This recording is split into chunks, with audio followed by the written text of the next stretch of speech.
Yeah, we've got Steve coming in to screw us over. Yeah, I'm interested to see how this all works. So big round of applause for Steve.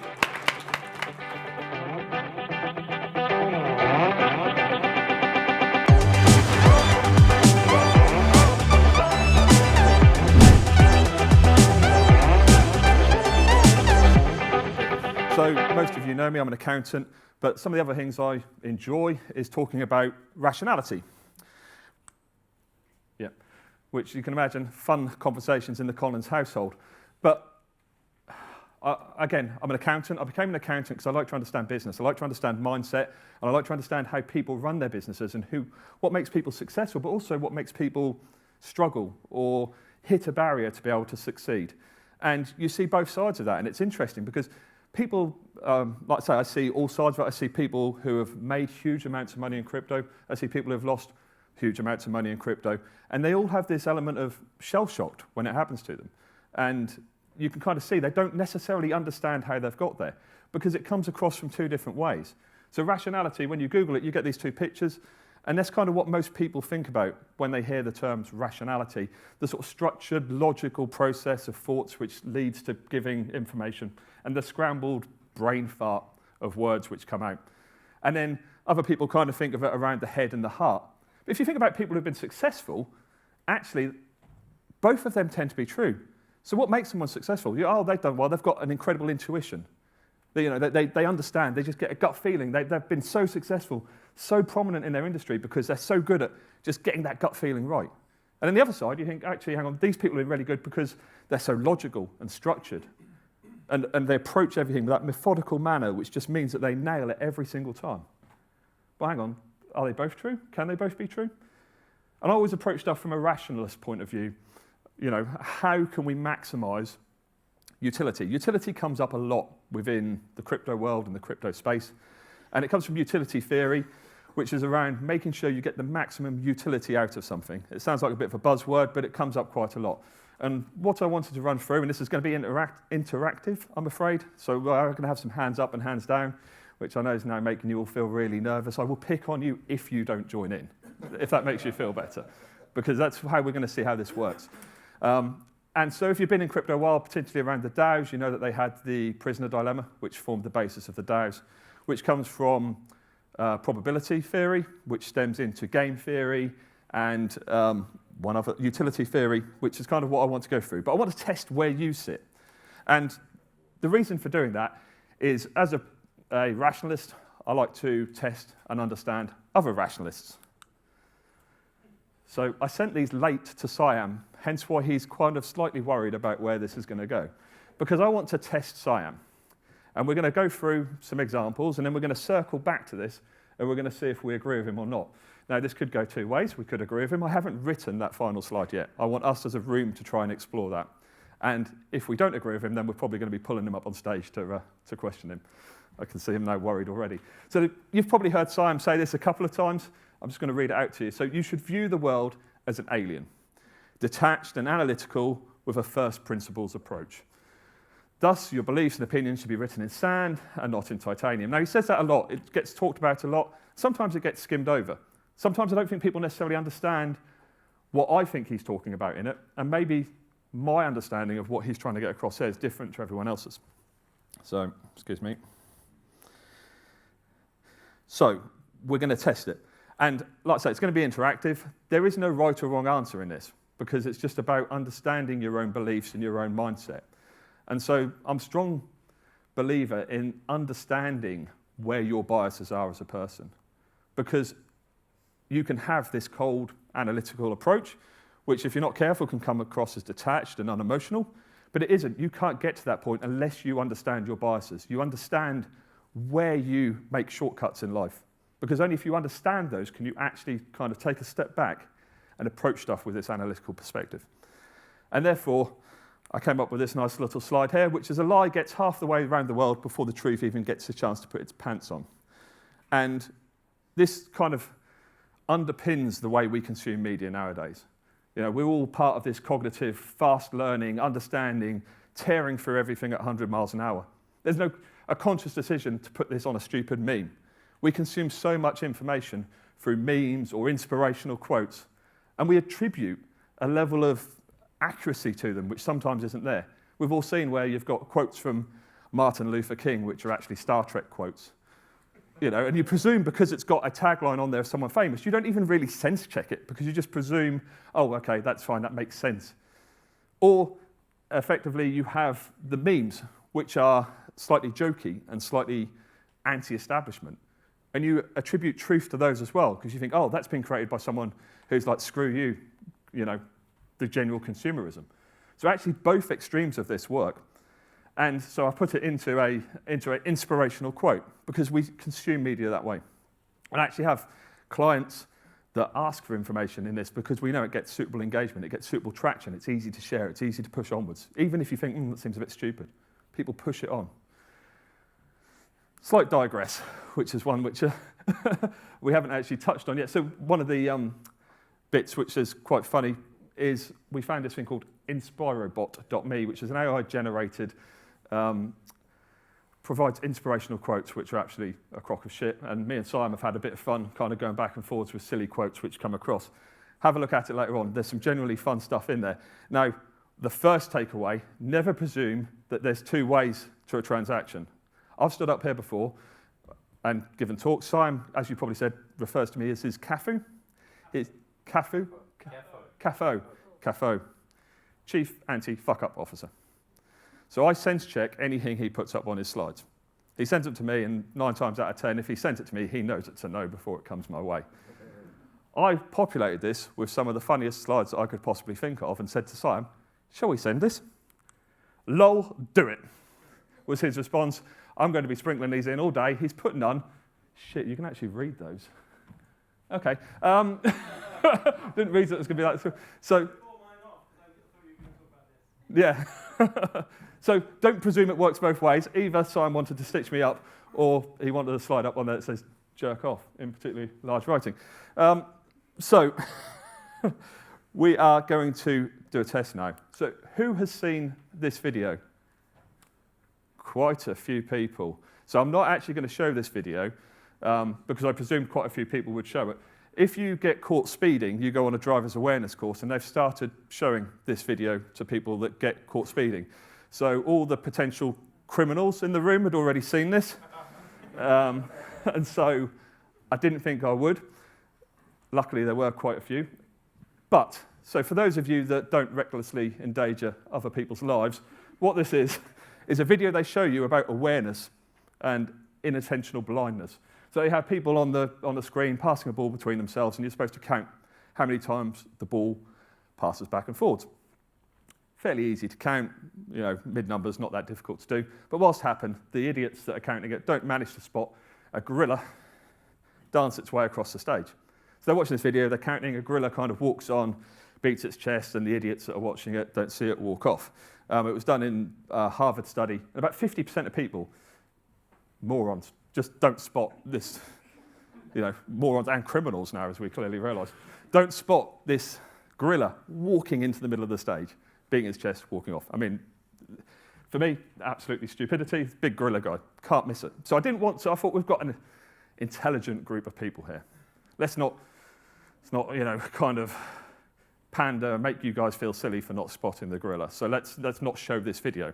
What I thought would show is a hard mode. Ooh. So I've got a video. So they update this every now and again, and they try and see how the shift of the paradigm of the world moves along with consuming media and understanding and intelligence for the team that's out there. And so there's a hard mode, which we're going to show the video of. It's the same thing. It's counting the number of times the ball passes between the white person, that sounded racist, the white people in white. Now you can't put that on social media either. You can cut that, Bradley. And so I'm going to play this video. I want you to see if you can count. Don't be like those idiots that speed around. So I don't know if it starts straight away. How many times the players wearing white pass the ball?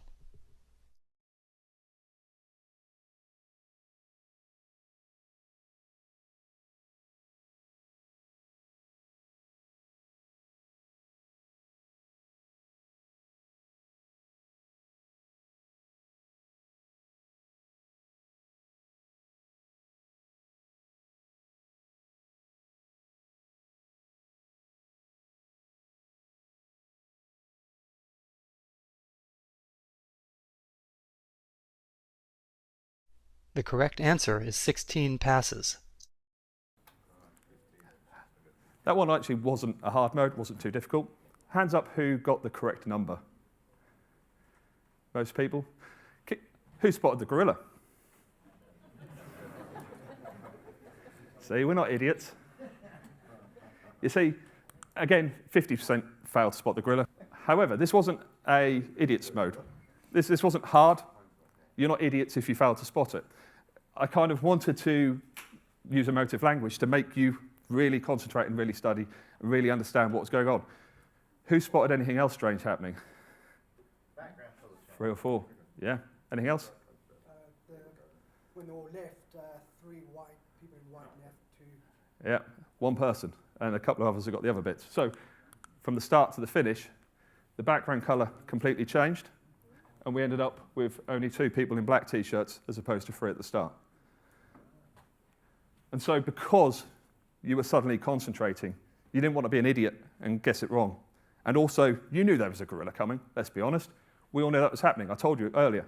But you failed to spot the 2 other things which were going on because you were so intent and so focused on what you knew to be true.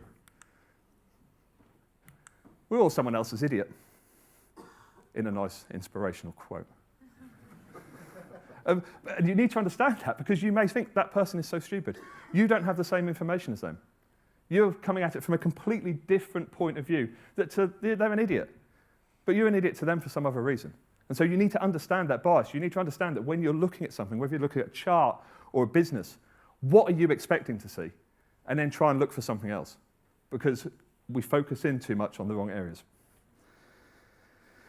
And just to reinforce the point that not spotting the gorilla is not a sign of weakness, a different test was carried out where 24 radiologists were given basically scans for 5 people to look for cancer cells. And in the first 4 patients, there was nothing in there. The 5th patient, there were 5 consecutive images of this. Now, probably can't spot very well. There's a gorilla in the top corner. Now, and so, the people, radiologists, intelligent people, clearly are trained to look for stuff, but they're not trained to look for gorillas. They're trained to look for cancer cells. And so in that specific thing, 17% only looked at the gorilla. And they had eye scanning technology where a lot of them scanned and persistently looked at the gorilla for a long period of time and they didn't spot it. But 55% spotted cancer cells because they knew what they were looking for. And an external stimulus was completely outside of what they were looking for. Let's check your ethics. You'll have heard these before, but I just kind of, again, I want you thinking of these, not in terms of kind of your ethics and your morals, but in terms of the information that comes into you as a person and how that can attribute to what happens in life. There's a train rolling down a track completely out of control, heading towards 5 stick people. And there is you, the lone saviour with a control lever, where you can divert it and kill 1 person. Utility theory, game theory. Who would divert the track and kill the 1 person over the 5? Over 50%. Because you're playing utility theory there. You're thinking, actually, 1 against 5. Now, I think I can change you very quickly on that. What if those 5 people were all wearing Jabra Bluetooth headsets?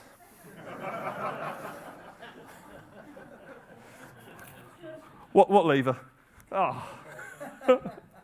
But, okay, let me switch it another way. Presume they're back to 5 people who you don't know anything about them, you can just see them in the distance on the track. But you divert it to someone you love. I mean, no one's going to kill their tax accountant unless he knows too much. But presume that's like, a parent, a sibling, anyone close to you. Who would pull the lever? No one. So here, why? Utility theory's changed. Nothing's changed. Nothing's changed from a utility point of view other than emotions. And suddenly we've changed our complete rationale. Let's flip it again, slightly a different way. Instead of you having a lever, you're stood on a bridge with a fat man. Am I allowed to say that? Bubbly, rotund. Yeah, bubbly man, bubbly. And this train's still tearing straight down the track. And you know, because you're a trader, that if you push this man into the track, he will derail the trolley and save the 5 people. Who would push the man into the track? Yeah, you would, wouldn't you? Yeah, you're like, get in there. But, okay, some people still got the utility mentality and still see that as the correct thing to do, but significantly less than where we were at the start. Technically not the same, but we always see that. Actually, people physically having to engage as opposed to blindly pulling a lever. There's no real change to what's going on other than the emotion. I'm going to try and catch you out on this one as well. You're on the train track, you're on the bridge, you see the train hurtling down towards it. You think, right, I haven't made my mind up yet, I'm going to sneak up on him, make my mind up while I get there. As you sneak up on your unsuspecting bubbly man, you see that he's on his phone and he's composing a tweet with the words Fred and a little emoji, and he's vaping. He's gone. For me, he's gone straight away. We've obviously got a lot of vapors in the room. For me, that's worse than the Jabra Bluetooth headset. But your choices change. What I'm trying to get at here is your prejudices are there from the start, and they're inbuilt. You can't avoid them. You just need to understand them. But what if they're not your choices? There is a real-world issue with this, which isn't something that's just theoretical and further down the line. Doctors have this choice every day, but it's easier for them to fall back because, say they've got 5 patients who all need organs to survive and they're laying on beds, they're not going to wait for the next healthy guy to come in and harvest their organs and save 5 people because they have a duty of care to look after everyone. But it's the same rational setup. However, if we, as we've kind of just seen, need to not always apply rationality to a principle when we're trying to code or when we're trying to understand something, what happens when we're trying to program a Tesla self-driving car? At some point, there's going to be a child run out into a road or a dog run out into a road. How do you program autonomy within a self-driving car, even with AI? How do you get that into making those decisions based on purely factual and rational setups? Because that will always swerve into the one person. Is that always the right thing to happen? Because it's consciously making that decision. No answer on that one. Just going to check where I'm at.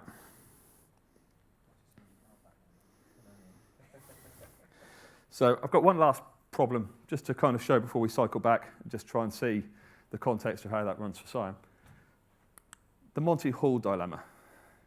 So this is based after a game show host in the USA. They'd get to the end of the game show, they're the winner, and they've got a choice between 3 doors. So behind 2 of the doors, there's a goat. Behind 1 of the doors, there's a Lamborghini. Now, I know a lot of people are from Norwich, so for the purpose of this game, we're going to presume the goat is not the favoured prize. But effectively, we've got to choose the right one. Now, this is fixed because these slides are not dynamic.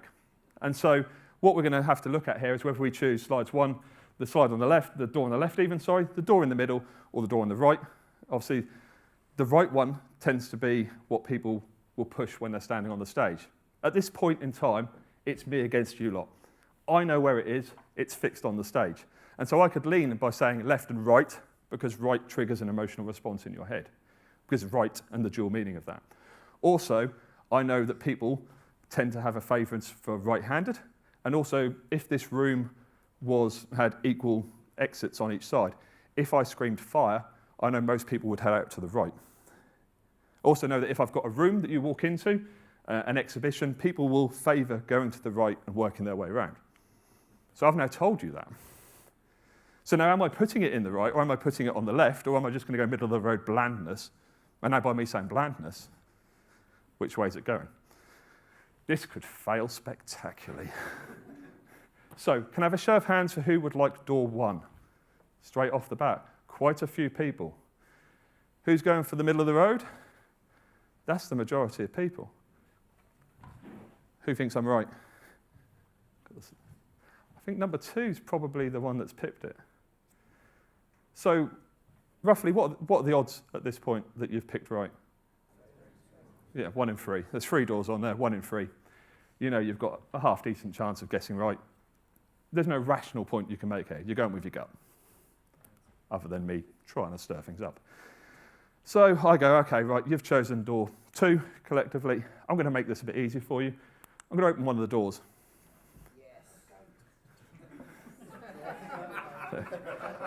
I tested this on my daughter, and she was like, I definitely want the goat. So you've now got just 2 doors, and you've chosen door 2. I like a fair game. You can stick or twist. Who's sticking? Who's twisting? What, obviously, you've now only got 2 doors. Again, what are the odds at this moment in time? 50-50. Completely incorrect. Unless you're lying. No. What happens here is, and I read this a lot, and I still don't believe it, but you've discounted the additional information that's on the table. The information that's been presented here has changed the dynamic of what's happened.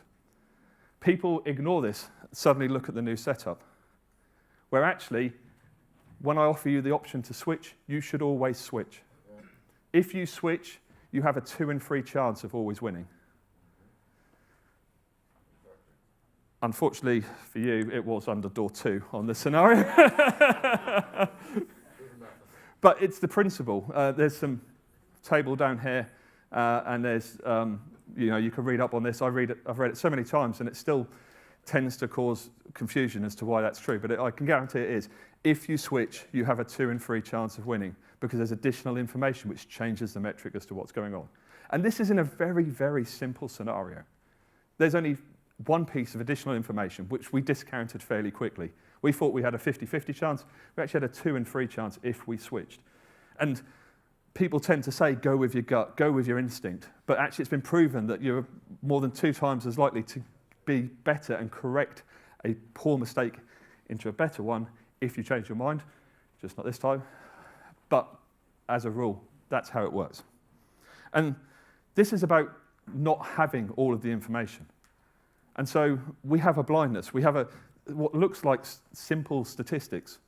We think, actually, okay, that's easy. Well, it doesn't matter. We'll stick with our gut because we're going to have the bravado of being right. Oh, yeah, I chose that to start with. I can't possibly say I'm wrong, even though actually it was the wrong thing to do in normal scenarios. And this blindness, whether by repetition or by bias from how we've been brought up or scenarios that are going on, even when we have the information in front of us, we still make irrational decisions. And this is with us not having the right information. Think about it around playing a game of poker. Sorry, I've doxed you now, Siam, in terms of the name I call you, the flopper. Incidentally, if you ever want to make huge amounts of money, play Siam at poker.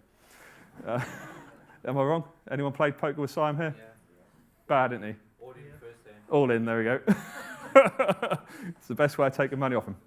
But presume you're at a poker table, and this applies to trading, this applies to stocks and shares, investing, anything. You're such a small person in this setup, you can't even begin to exist because you've got someone else there who's effectively got the chip lead and can bully it. But then imagine the scope of where we are, and actually, we think we're at the same table, but actually imagine all the chip leaders, they're comparing hands with each other.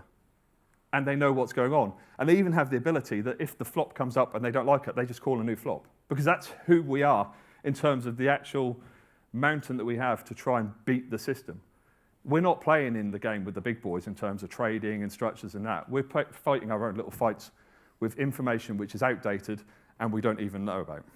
And that's kind of how the mental model of what we do works. So there's a long slide here. But intuition does have its uses. Should not be exalted above analysis. It can't, if you want like an ice cream or what piece of music or what film you like, decent statistical analysis isn't going to suffice for that.